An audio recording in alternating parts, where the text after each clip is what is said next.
Hi guys! Welcome to my vlog! It's me again, your island girl. Pretty and yummy! So for today's video ay itutur ko kayo dito sa aming isla.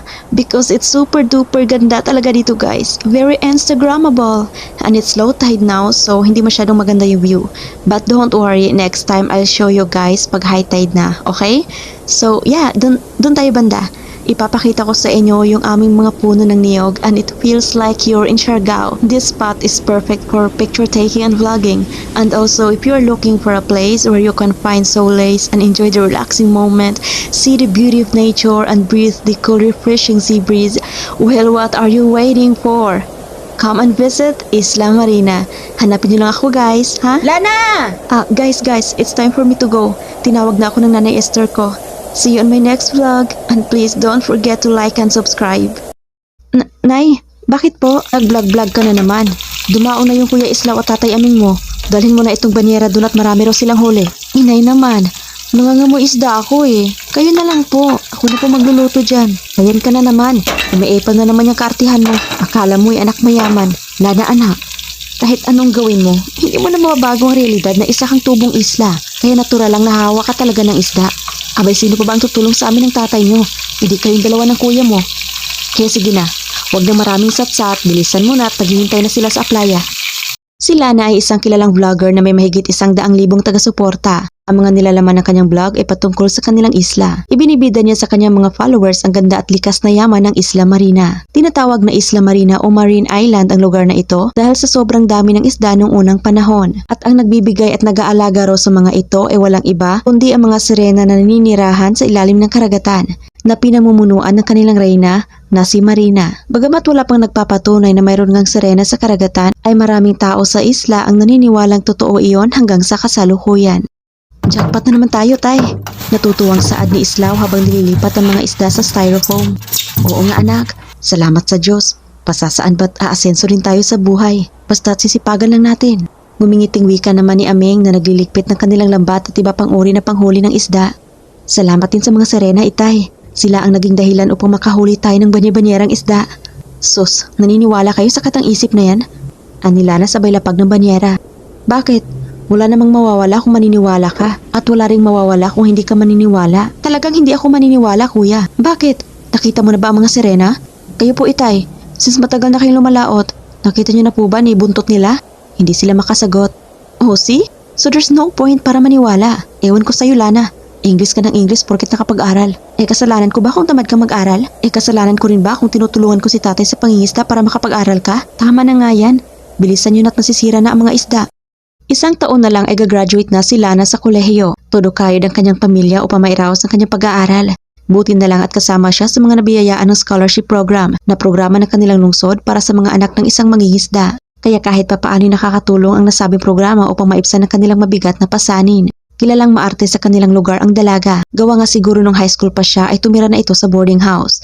Doon sa bayan ng Lapu-Lapu. Siguro ay na-impluensyahan si Lana ng kanyang mga sosyal na kaklase. At malaking impact na rin dito ang social media. Ngunit ang kanyang kaartihan ay naaayon naman sa kanyang ganda. Maganda si Lana sa paningin ng lahat.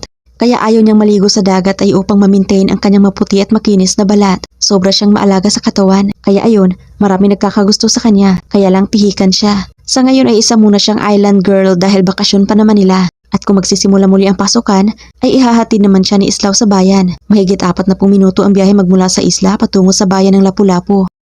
Magugas na kayo ng kamay at kakain na tayo. Saad ng kanilang ilaw ng tahanan. Nay, isda na naman? Nakasimangot na wika ni Lana. Hoy Lana, huwag kang ganyan. Mabuting at meron tayong makakain sa hapag. Samantalang yung iba nagugutom sa mga oras na ito. Sambit ng kanilang padre de pamilya. Oo nga, masyadong maarte. Dagdag pa ng kanyang nag-iisang kuya. Hay nako, tigilan nyo na nga yan at nasa harap kayo ng pagkain. Pasensya na po inay. Pagpapaumanhin ni Islaw. Nagsawa na kasi si Lana sa kakakain ng isda at iba pang pagkaing dagat. Magmula kasi nung umuwi siya sa isla ay yun na ang kanyang kinakain. Paano ba naman kasi, hindi pa nakadayo sa bayan ng kanyang ina. Gawa nga ng halos araw-araw lumalaot ang kanyang asawa. Kaya't wala siyang masakyan upang mamili sa bayan.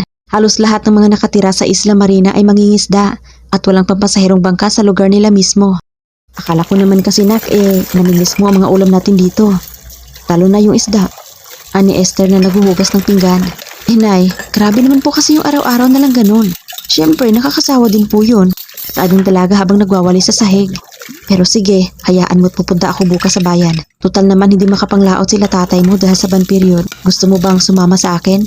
Sige po, inay. Pero magpapabili po sana ako sa inyo ng tripod. Nasira na po kasi yung dati kong ganun. Tignan lang natin, nak, ha?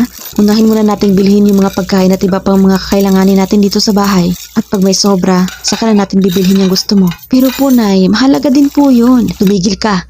Makakatikim ka na talaga sa akin, Lana. At agad na tumiklop ang bibig nito. Maya-maya pa ay dumating ang labasera ng isda. Tao po? Maring Esther? Oy, Maring Flor. Salamat at dumating ka ngayon. Pupunta kasi kami bukas sa bayan.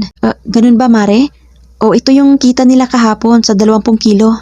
Inabot niya ang pera na nagkakahalaga ng 5,000 piso. Mare, ito lang yung kita nila? Kaliit naman yata. Ani Esther sabay bilang ng perang papel.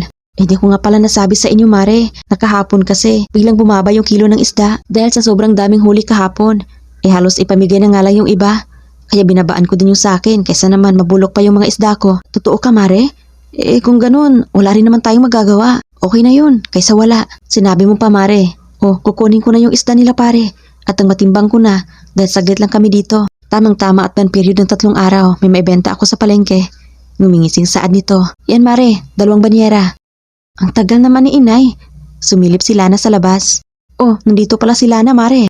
Alam mo, Neng, napansin ko kapag nauwi ka rito ay maraming huli ang iyong itay. Abay, ikaw yata ang nagdadala ng swerte sa pamilya niyo. Natutuwang saad ni Flor. Hindi naman po siguro. Tugon ng dalaga. Tiyaga-tiyaga lang talaga, Maring Flor. Sigurado ka bang isasama mo sila na bukas? Mahinang saad ni Aming habang sila'y nakahiga. Oo, gusto niya eh. At saka, may bibilhin rin daw siya. Esther, alam mo namang, hayaan mo munang mag-enjoy ang anak ko. Humihikbing wika nito.